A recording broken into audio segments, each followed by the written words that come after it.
Lecturas amenas, crónicas, cuentos y relatos presenta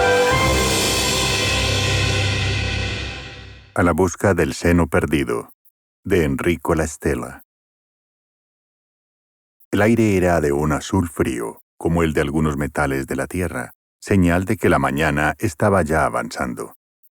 El padre caminaba por el pasillo transparente arrastrando al hijo tras de sí por un tentáculo, y jadeaba y revolvía hacia adentro y fuera sus 5 ojos, devorado por una gran conmoción interior, mientras el hijo lo seguía pasivamente, como si no se diera cuenta del lugar en que acababan de entrar. «¿Qué pasa?», preguntó Doc 1 con su tono profesional cuando padre e hijo llegaron ante él. Libre del agarrón del padre, el hijo, casi sin advertirlo, se había dejado caer sobre el pavimento abandonadamente, con todos los tentáculos inertes. «Estamos aquí por este desgraciado, vuestra luz», jadeó el padre, señalando con un tentáculo al hijo que estaba por el suelo hecho una masa. «Él es la causa de mi angustia y mi cólera. Yo lo concebí y alumbré, y esto es lo que recojo». A Doc 1, mientras tanto, se habían unido Doc 2 y Doc 3, que se situaron uno a cada lado de él. «Y sin embargo, era un buen alumno», dijo pensativamente Doc 1, mirando aquella blanda masa a sus pies. «Excelente», dijo Doc 2. «Insuperable», afirmó Doc 3. El hijo tenía cerrados todos sus ojos. Estaba muy lejos de allí. ¿Quién sabe dónde? «Tiempo atrás, desde luego», suspiró el padre, «fue el huevo más prometedor de los que tuve, e incluso más tarde, no puedo negarlo». Recordando cómo había sido antaño su hijo, cierto orgullo se iba apoderando de él. «¿Y luego qué pasó?», preguntó concentrándose Doc 1. «¿Cómo empezó todo?», Doc 2. «Los síntomas», Doc 3. Miraban al hijo, pero él no movió ni una partícula de su fofa materia. El padre concentró en los médicos 3 de sus ojos, mientras los otros 2 escudriñaban con furiosa, aunque cariñosa pena, al hijo. «Todo empezó con los estudios. Parecía que iban a ser su suerte, y en cambio, para abreviar explicaciones a vuestras luces, le encargaron estudiar temas salvajes de la prehistoria, todo lo que se refiriera al planeta Tierra, cosas perdidas en el tiempo. Profundizando en esos estudios, este muchacho empezó a cambiar, al principio lentamente, y luego de un modo frenético. Imaginen vuestras luces». Y aquí, por un instante, asaeteó a su criatura con los 5 ojos enfurecidos. «Que ha llegado a lamentarnos ser un terrestre. Él, huevo creado y fecundado y alumbrado por mí». Y el padre pareció a punto de sufrir una crisis total. «Ser un terrestre», dijo fríamente Doc 1. «Y entonces, ¿por qué no un brontosaurio?» «Sí, ¿por qué no?», dijo Doc 2. «Desde luego, ¿por qué no?», dijo Doc 3. Los 3 médicos se reunieron para pensar. Sin ser visto, en un momento de instintiva ternura, el padre alargó un tentáculo para rozar al hijo, quien, sin embargo, pareció no darse cuenta. «Existe una esperanza», dijo por fin Doc 1, venerado por sus ayudantes. «Pondremos a tu hijo en el acuario». Casi imperceptiblemente, el hijo se sobresaltó al oír esas palabras. «Quizás así», prosiguió Doc 1, «todos esos venenos salgan de su mente. Tú vuelve a Elidón, viejo, y ya se te avisará cuando todo esté hecho». El padre deslizó 3 veces sus tentáculos en el suelo, y antes de retirarse, posó un momento en el hijo la larga mirada de sus 5 ojos, mórbidos como rosas. No fue una operación demasiado larga, y la receptividad del hijo la simplificó aún más. Llevado luego hasta el gran aparato acuático, se dejó caer pasivamente mientras las sondas implacables insertadas en sus pulmones cambiaban su sistema de respiración. No le fue difícil superar el dolor y el miedo, ya que tenía su mente perdida en otros mundos. «Al agua», ordenó Doc 1. Los dos ayudantes tomaron aquel pobre cuerpo y lo sumergieron en el acuario. «Sanará», dijo Doc 2. «No hay duda». Doc 3.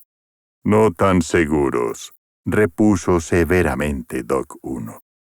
«Depende de las raíces que el veneno haya dejado en él. Por el momento, no autorizo optimismos». Confusos, los rostros de los ayudantes amarillearon. Tras el cristal del acuario, el hijo abría la boca dejando escapar burbujas fosforescentes. No parecía notar en absoluto cuánto estaba a su alrededor, ni los 15 ojos interrogantes que los 3 científicos clavaban en él.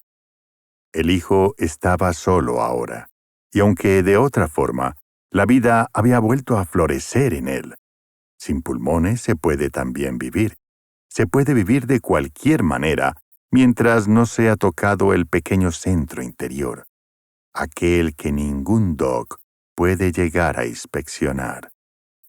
Ah, en aquellos momentos bien feliz que era el hijo, mientras sus nuevas branquias se abrían y cerraban a compás de sus pensamientos. Recordaba. Todo había empezado con el verso de un poema terrestre de muchos milenios atrás, cuando al leerlo encontró una línea.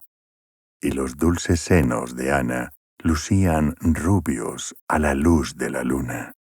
Después, el hijo había buscado libros y libros sobre aquellos extraños, antiguos seres, y leyendo volvió a encontrar.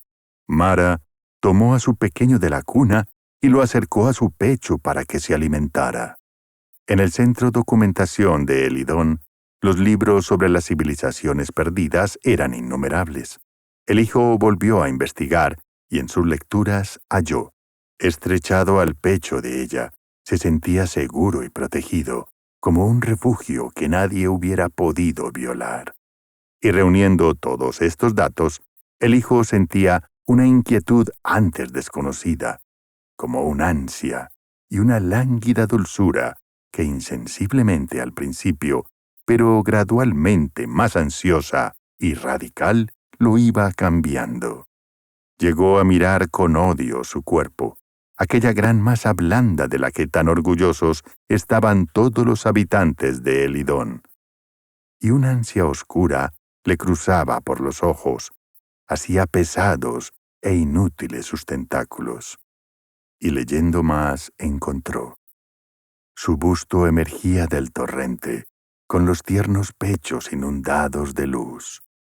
Y más adelante, sollozando, apoyó la cara en los senos de la madre y buscó en ellos la paz de su alma. Ya el hijo no pertenecía a Elidón, sino a ese lejano mundo perdido, quizá salvaje o seguramente primitivo. Estaba como dulcemente agarrado a algo que las grandes luces no habían sabido ni querido alcanzar. Por tal motivo, miraba a su padre con rencor, puesto que él no había sido capaz de darle esas desconocidas emociones que, sin embargo, actuaban como una levadura cada vez más presente y obsesiva, si bien imposible de alcanzar en la realidad. Excitado por sus recuerdos, el hijo evolucionaba en el acuario, echando burbujitas que eran como llamamientos en la noche.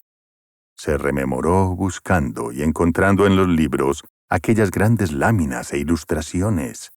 Virgen con el niño, Venus naciendo de las olas, los amantes, el manantial y tantas otras, siempre con esas tiernas copas, abandonadas a veces y otras agresivas, profundo y dulcísimo centro del mundo, realidad ya desaparecida y sin la cual la existencia le parecía al hijo falta de sentido.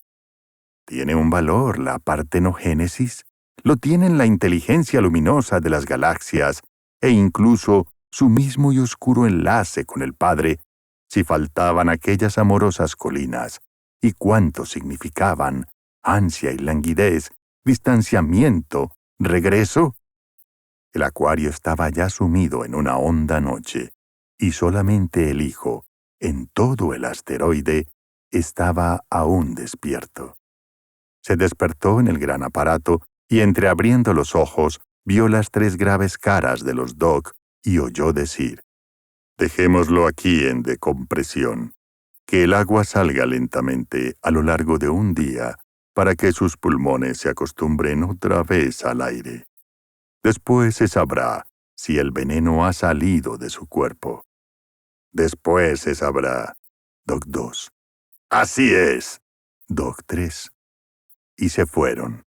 Finalmente, el hijo entendió que las grandes luces no habían sabido quitarle aquel veneno, como ellas lo llamaban, y se sintió feliz de que así fuera. Volvió a reconcentrarse en lo suyo unos momentos más, serenamente. Luego murmuró: «Ahora ya sé que no quiero vivir». Y se deslizó, dejando el tubo metálico, con pulmones y branquias que jadeaban ansiosamente, mientras su piel se azulaba ya en la muerte.